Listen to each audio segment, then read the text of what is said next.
But again, whether that pushes off a June rate cut, let's ask Francis Stacy, the Optimal Capital Director of Strategy, Michelle Schneider, the Market Gauge Chief Strategist. Michelle, what do you think? A report like that make a June cut better or less likely?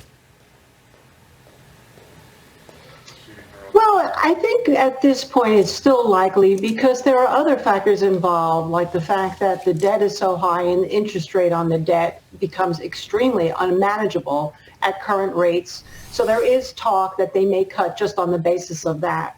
But really what's more important is whether they cut or not. Is inflation starting to pick up? And if so, will it continue on its own fumes to grow and create a bigger problem down the road? Francis, where are you on this? Well, the thing is that he's got to project that he's going to go a little bit easier rather than higher for longer because there are so many debt obligations that the market is going to start pricing in that risk, as Michelle said. However, he really has, everything he says is overdone and telegraphed and everything through the markets, and they will ease or tighten financial conditions for him. But the real problem on the long-term horizon is the fact that foreign demand for U.S. Treasuries is falling down, and he's got to keep these interest rates high enough to keep demand for Treasuries so that we can continue this record amount of fiscal spending. You know what's kind of wild, guys, and I know we're waiting to see what the Fed does and how soon it presumably starts cutting rates, but market rates have been backing up. I was surprised to see just how much they backed up, after the first quarter. We ended last year at around 3.85, 3.86 for a 10-year, and now we're in and out of the 4.20% neck of the woods. What do you make of that, Michelle? Well, actually, right now, I think what's even more important than the 10-year is what happens with the 30-year, the long bonds. That's where we're focusing on because they also have seemed to have bottomed out in terms of the yields have come down while the long bonds, the TLTs, the instrument that's traded for that, is going up, which means that what could happen is those interest rates on the back end continue to come down, whether they cut or not cut. Essentially what it means is twofold. One is the confidence in the economy may not be as great really because the flight to safety back to bonds is possible. And two is it will be a welcome cheer by commodities that are already starting to reinflate. Gold, of course, being at the top of the list. But also even if you're looking at miners, they've taken a big move this week. Silver looks like it could catch up. And of course, some of the soft commodities have already gone crazy, cocoa being at the top of the list. Yeah, no, you're right about that. And a lot of, even the Easter Bunny is saying, no mas, for God's sake. But Francis, I'd be curious what you make of how we did start the year. The first 3 months of the year, pretty good clip for the S&P 500. Usually, I think in about 88% of the time, you have a good first quarter, you have a good first year. In other words, the whole year is about the same. Do you buy that? Yeah, because you have a reacceleration in global growth. You have a reacceleration in growth in the USA. And that's what Powell was saying, is that growth is getting stronger.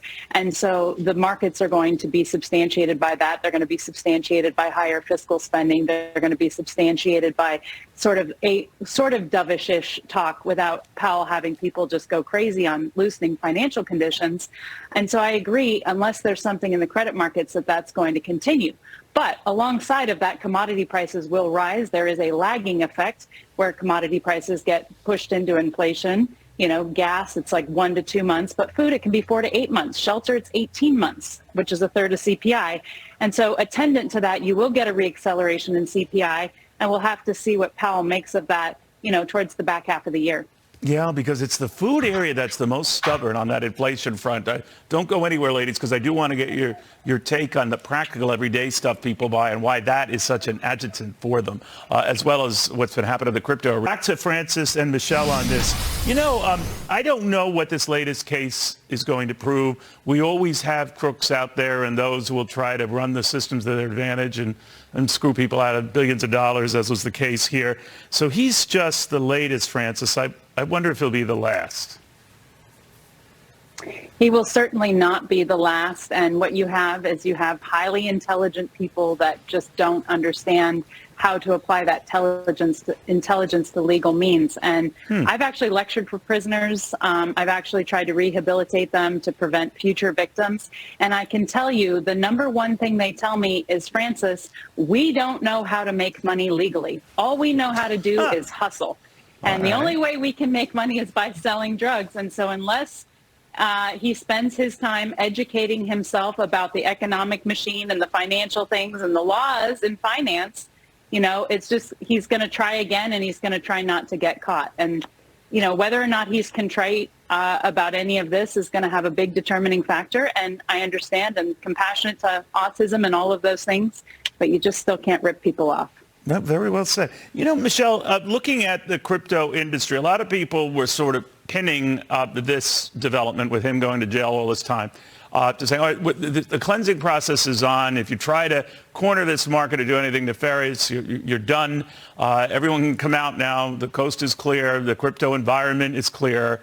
I think that's a leap too far, you know, to Francis's earlier point. But what do you think of the crypto arena? Of course, Bitcoin itself, I believe, on the year was up 61% with all the crazy volatility. But what do you make of that as an investment alternative? Well, at this point, one of the aspects that could come out of this, of course, and we've seen threats of this over and over, is more regulation by the SEC, and that, of course, can always put some kind of a kibosh. But what we've seen is that loopholes happen and the market comes roaring back regardless because of all the interest in Bitcoin as an alternative investment.